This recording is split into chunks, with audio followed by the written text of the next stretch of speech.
In part one of this program about China, we took a look at the Silk Road that got started about 200 years before the birth of Christ and how it changed the history of the world. We also learned about the new Silk Road known as the Belt and Road Initiative. We visited the Great Wall. And we took a look at the infrastructure in China, the high-speed railway, mobile technology at Tencent, and how companies are protecting the environment. In this program, we'll take a look at the work of a famous Harvard economist who believed that all commercial progress was the result of creative individuals who wanted to get rich, and that the government was no help at all. Well, I'm not sure that had ever been the case, but it certainly isn't anymore, especially here in China. We'll take a look at healthcare, how their motion picture industry is developing at Alibaba, and what's doing in the kitchen at a company called Haier. We'll also continue traveling with Jonathan Krane, a leading investment strategist, who will show us more of what's happening in the world's second largest economy. My interest in Chinese culture goes back to my childhood. It started with my love of the food served in the Chinese restaurants of New York City. In high school, where I was an art student, I was fascinated by the course on Chinese paintings. When you look at a classic Chinese landscape, the mountains and other geographic features are large, and the people in the paintings are small. That was the way artists showed the relationship to the world around them. People are very small in comparison to the power of nature. And then there was Grace Zaya Chu, who taught me how to cook the Chinese dishes I loved. Everything came with a detailed explanation. Woks were round because they went into special stoves that used less fuel and did a better job of distributing the heat. Teacups didn't have handles, so you could quickly find out if the tea was too hot to drink, thereby avoiding the situation where you are constantly burning your lips, like the British. Chopping cleavers were developed so you could cut the food and easily move it to the wok. Her tiered steamers were made of bamboo because bamboo is a grass that regrows every 18 months. Cutting down a tree was ecologically unsound. Also, her tiered steamers made better use of the heat.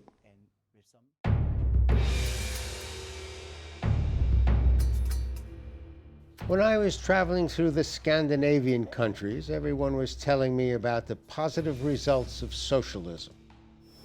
When I travel in the United States, I hear about the success of capitalism.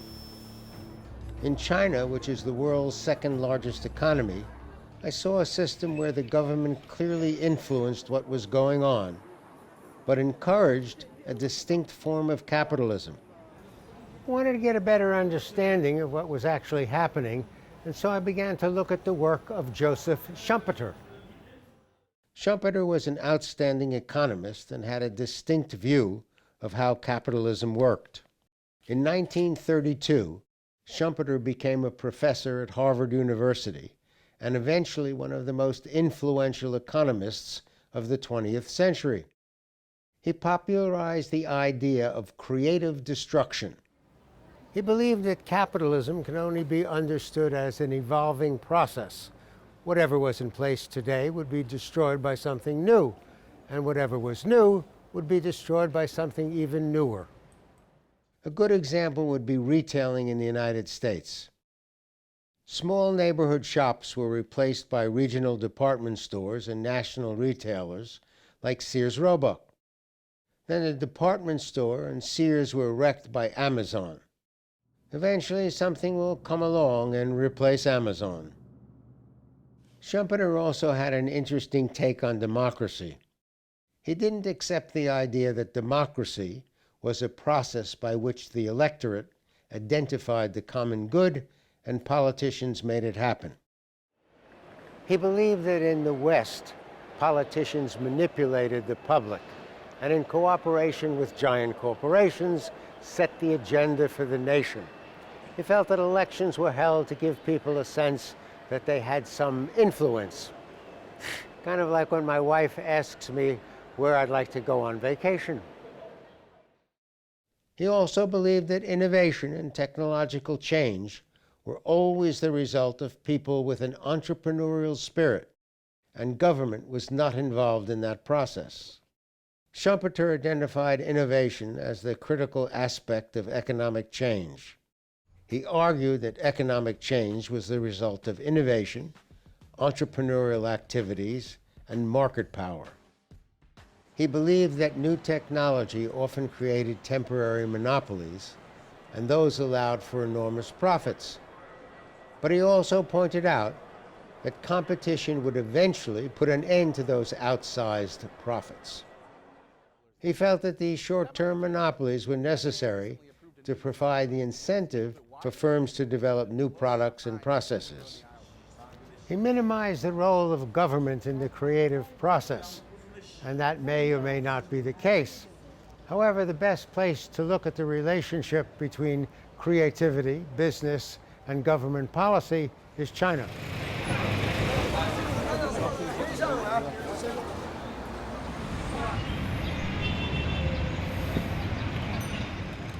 So with a general idea of what Schumpeter believed, my next step was to team up with Jonathan Krane. Years ago, Jonathan put together a media company that brought the Rolling Stones and Beyoncé to China.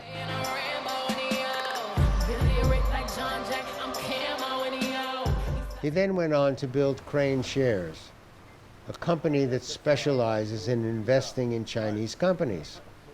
He has a great deal of first-hand knowledge of what is really going on here. It's amazing when people come here for the first time to China, from America or anywhere in the world, their reaction is of astonishment, actually. They're amazed on how developed this country is and how advanced it really is. And most of the times they find that China is much more advanced than the country they're coming from. And so it just shows you how China is so focused on their growth and their advancement. It's almost like a miracle you see happening here. Along with my local film crew and John, we traveled through China looking at how business actually works here and the implications for people and governments around the world. The plan was to visit a number of Chinese cities, learn about their history, and take a look at the major corporations and organizations in each city. There's key areas that China's also very focused on where they're taking leadership.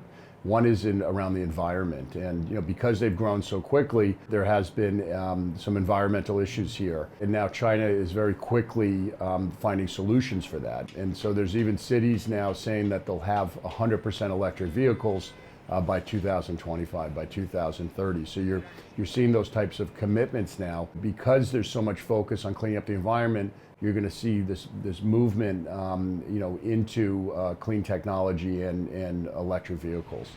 We started by dividing the organizations into various groups. Companies that were involved in the development of infrastructure projects, the high-speed railway between Beijing and Shanghai as an example of advances in transportation, and businesses working to help protect the environment.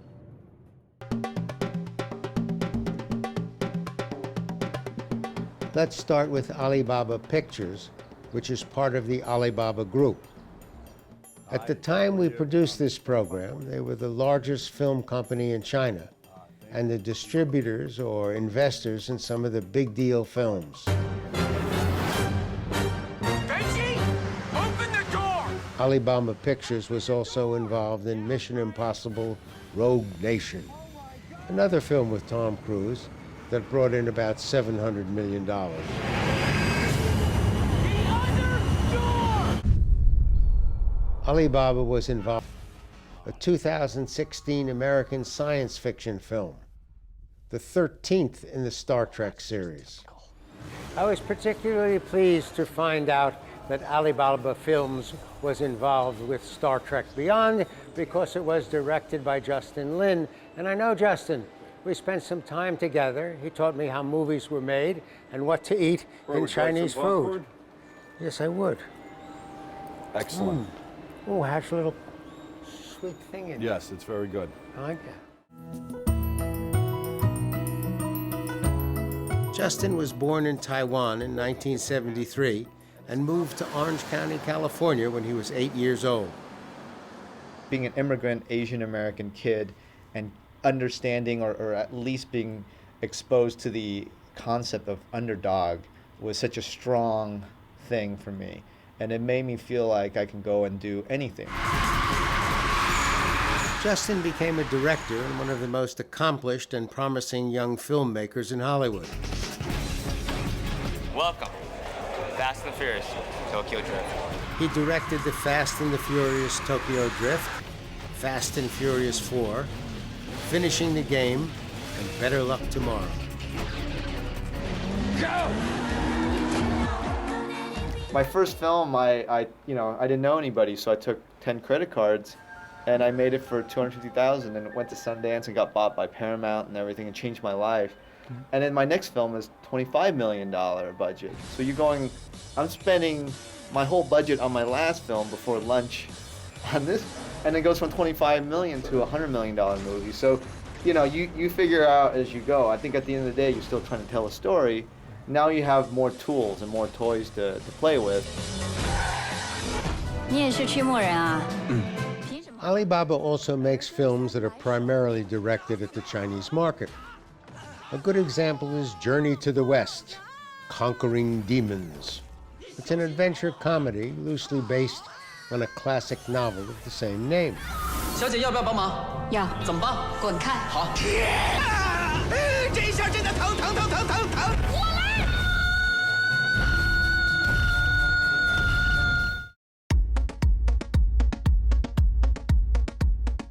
Almost all commerce in China is e-commerce. Each weekday morning, small vans pull up in front of the major business buildings. They're packed with things to be delivered. The delivery guys call the customers on their cell phone, and the customers come down to the street to pick up their packages. Reduces the stress on the messengers and the elevator traffic. What's happened here in China is really leapfrogged, in my opinion, what's going on around the world in terms of e-commerce. And everyone's buying goods and services through their phones on a daily basis here in China. The volume of packages now that are being delivered every day is immense, and it's actually only the penetration rate of internet use and mobile use is only 50% in China. So there's another 700 million people are going to be getting on. I think we're standing on this street with that. Exactly, and this is happening all throughout, China today. Every office building and homes. So the logistics capability and infrastructure across China is incredible what they're building out now. Coming to pick up his package. Yes. You can use your Alibaba or WeChat account to pay for almost everything, including our popcorn. It's really become a cashless society. Everyone pays with their cell phone, with barcodes off their cell phones. Living in the United States and coming here, you see how really China's leapfrogged what's happening globally around mobile. So mobile has been a big part of the growth, and then the future now is really around 5G and all the infrastructure that's being put in place here in China. And China is really focused on the next iteration and upgrade into 5G. You'll see a lot of leadership taken here around 5G.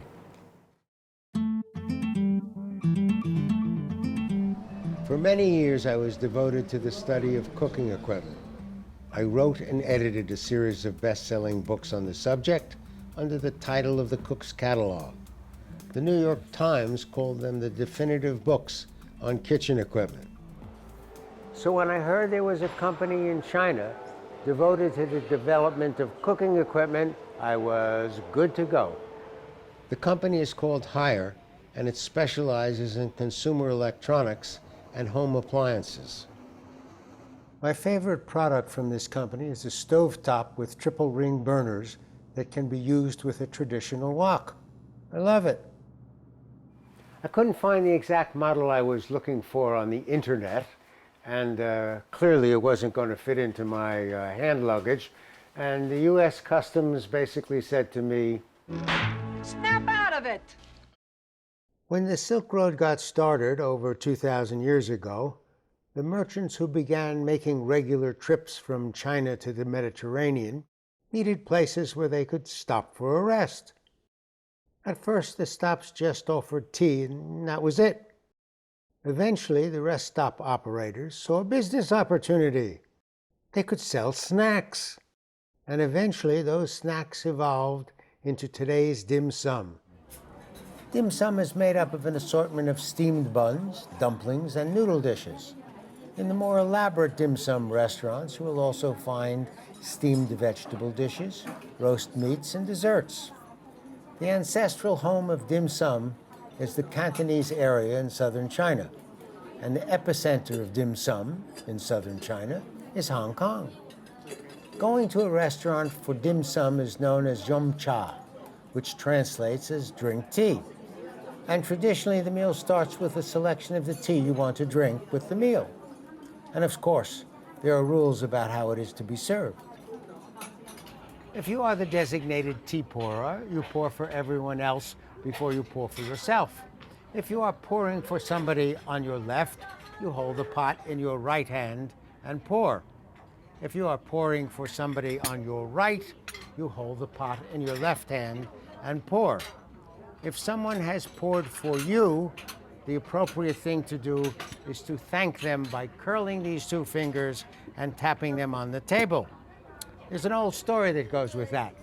Apparently, one day there was an emperor who wanted to pop into town and have tea while disguised. He went in with his entourage, of course, and he poured the tea. Well, everybody thanks the emperor when the emperor does anything for them. And the way they thank him is by bowing. But they could not bow in public, so they curled their fingers to look like a bow and tapped them on the table. There are many ways for a restaurant to serve dim sum. You can end up in a rather elegant restaurant, or a small dim sum parlor, or a huge space that accommodates hundreds of eaters at a time. You can spend hours eating dim sum, drinking tea and talking, or you can turn it into a fast lunch. When the idea of capitalism got started about 500 years ago, it was an unlikely development. It started with a few isolated changes in farming and manufacturing and trading. Governments were involved from the beginning, and they had a great deal of influence on what happened. Throughout the centuries, capitalism continually changes, and it is clearly what's happening here in China. I would hope that every company, global company out there has some sort of China strategy at this point. You have 1.4 billion consumer market here, a fast-growing economy. China offers a lot of exciting opportunities for both individuals and also corporations. Will the relationship amongst government, political party, and business work? Who knows? Obviously, there are great differences between Western and Eastern culture, which can lead to conflicts. But it's important to remember that we all have a great deal to gain from an honest exchange of ideas and technology between the East and the West. And that exchange is happening throughout the country. I was surprised to find that almost all of the signs in public places are in English as well as in Mandarin. Made life much easier. Interesting to see China's approach to doing business. It's a unique system combining government influence and independent entrepreneurship. We saw how it works in building infrastructure, transportation, culture, in healthcare, in projects that protect the environment, and in mobile technology. It's the continuation of a long history of innovation. Also, I'm regularly reminded that China invented papermaking, printing, movable type, banknotes, fireworks, porcelain, cast iron, the compass, mechanical clocks, the kite, and the umbrella. And every morning, first thing, and every evening, last thing, I am reminded that the Chinese invented the toothbrush. And don't forget the ketchup. Right, the Chinese invented ketchup. China also developed a ship called the junk. It's one of the most efficient and ecologically correct boats. In China, the word junk means sailing ship, and it has a very particular and highly successful design that was originally developed over 2,000 years ago.